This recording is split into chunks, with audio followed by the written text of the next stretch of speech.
Hello friends, welcome to veg cooking tips.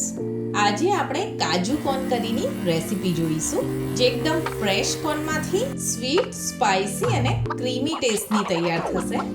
તો તમે મકાઈનો છુંદો તો ઘણી વખત ઘરે બનાવતા જ હશો, પણ જો આ રીતની કરી તમે ટ્રાય ના કર્યો હોય તો ચોક્કસથી ટ્રાય કરજો. અને જો તમને મારો વિડીયો ગમે તો લાઈક, શેર અને મારી ચેનલને સબસ્ક્રાઈબ કરવાનું ના ભૂલતા. તો આ કરી બનાવવા માટે અહીંયા મેં 4 જેટલા સ્વીટ કોર્ન લીધા છે, એટલે કે અમેરિકન મકાઈ જે સ્વીટ આવે છે તે લીધી છે. તો સૌથી પહેલાં આપણે મકાઈનું બહારનું કવર જે છે એ રિમૂવ કરી લઈશું અને અંદર જે રેસા આવે એને પણ સારી રીતના રિમૂવ કરી લઈશું. ત્યાર પછી અહીંયા મેં મકાઈને વોશ કરી લીધી છે. હવે આપણે એને છીણવાની છે. એના માટે આપણે મકાઈને વચ્ચેથી બ્રેક કરી લઈશું, જેથી આપણને છીણતા સારું ફાવશે.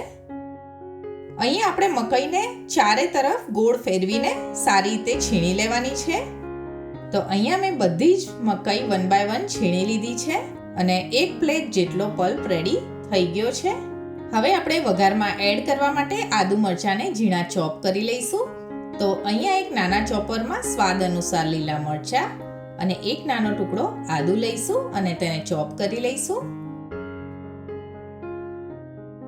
હવે આપણે કરી બનાવવા માટે આપણે એક કઢાઈ કે પછી નોનસ્ટિકનું પેન લઈ લઈશું અને તેને હાઈ ફ્લેમ પર જ સેટ કરીશું અને તેમાં 2 ટેબલસ્પૂન જેટલું તેલ એડ કરીશું. હવે તેલ જ્યારે ગરમ થાય ત્યારે આપણે સ્ટવની ફ્લેમ લો ટુ મીડિયમ કરી લઈશું, જેથી આપણે મસાલા નાખીશું એ બળી નહીં જાય. અને તેલમાં આપણે એડ કરીશું 2 લવિંગ, 1 ઇલાયચી, 1 નાનો ટુકડો તજ, 1 નાનું તમાલપત્ર અને 2 સૂકા મરચાં.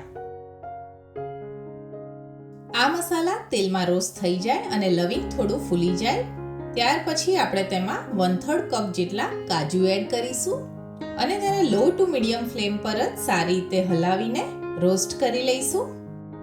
હવે કાજુ જ્યારે લાલાશ પડતા શેકાઈ જાય પછી આપણે એમાં ચોપ કરેલા આદુ મરચાંની પેસ્ટ એડ કરવાની છે અને આદુ મરચાં થોડા રોસ્ટ થઈ જાય પછી આપણે એડ કરીશું 30 ગ્રામ જેટલું બટર અને બટર જ્યારે મેલ્ટ થશે ત્યારે આપણે છીણેલી મકાઈ એડ કરી દઈશું.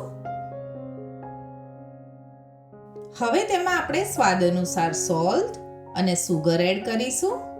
ફરીથી એક વખત આપણે એને મિક્સ કરી લઈએ અને ઢાંકીને તેને 5 થી 6 મિનિટ સુધી કૂક થવા દઈશું.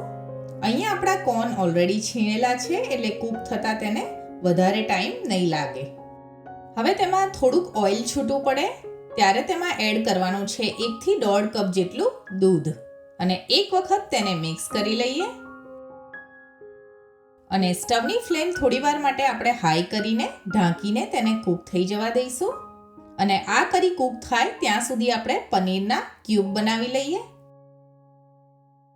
તો અહીં મેં એપ્રોક્સિમેટ 140 ગ્રામ જેટલું પનીર લીધું છે.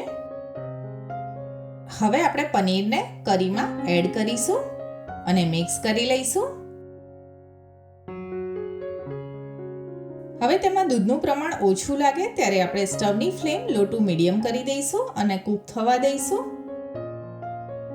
હવે આપણે તેને ચેક કરતા રહેવાનું છે.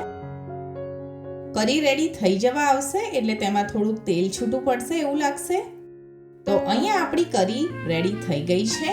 આ કરી ખાવામાં બહુ જ ટેસ્ટી લાગે છે. તમે તેને કોઈ પણ નાન, રોટી, પરાઠા કે પછી પૂરી સાથે સર્વ કરી શકો છો. આઈ હોપ તમને મારી રેસીપી ગમી હશે. તો આપણે ફરી મળીશું એક બીજી રેસીપી સાથે. Thank you for watching.